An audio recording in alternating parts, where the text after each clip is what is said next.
আজ বুধে 12 ঘন্টার বন্ধের ডাক বিজেপির। বন্ধ না মানার কড়া নির্দেশ নবান্নের। মঙ্গলে নবান্ন অভিযানে উত্তেজনার ঝড় আচমকাই গিয়ে পড়ে লালবাজারে। নবান্ন অভিযানে পুলিশের ভূমিকার সমালোচনা করে বিজেপি।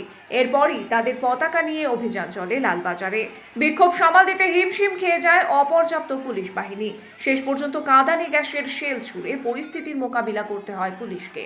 বিজেপির রাজ্য সভাপতি সুকান্ত মজুমদার জানান, আজ বুধবার সকাল 6টা থেকে সন্ধে 6টা পর্যন্ত চলবে সাধারণ ধর্মঘট। অন্যদিকে রাজ্যবাসীকে বন্ধ না মানার নির্দেশ নবান্নের। সমস্ত দোকানপাট খোলা রাখার নির্দেশ দিয়েছে নবান্ন। বেসরকারি পরিবহন সংগঠনগুলিকে যান চলাচল স্বাভাবিক রাখতে বলা হয়েছে। রাজ্য জানিয়েছে, এর জন্য কোনো রকম ক্ষতি যদি হয় তবে সেই ক্ষতিপূরণের দায়িত্ব নেবে সরকার।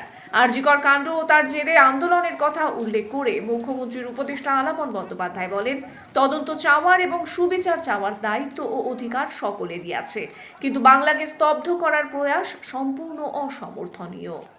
রাজনৈতিক এই টানাপোড়েনের মধ্যে আরজিকর কাণ্ডে বিচারের দাবি জোরালো রাখাই সাধারণ মানুষের কাছে গুরুত্বপূর্ণ।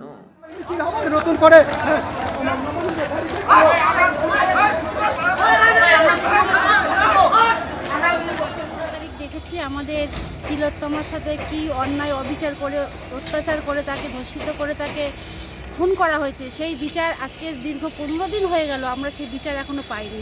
তা আজকে ছাত্রদের ডাকে আজকে আমাদের এই বিক্ষোভ সমাবেশ করা হয়েছে। সেখানে আমরা ছাত্রদের অভিভাবক হিসাবে আমরা সেখানে গিয়ে আমরা বিচারের দাবিতে আমরা পৌঁছাতে চাই। কোথায় যাচ্ছেন?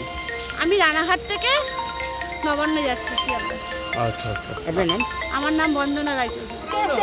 আমাকে কি করতে আমি জানি না, আমি চুপ করে দাঁড়িয়েছিলাম। আমি হাওড়া জেলার উদয়নপুর থেকে আসছি।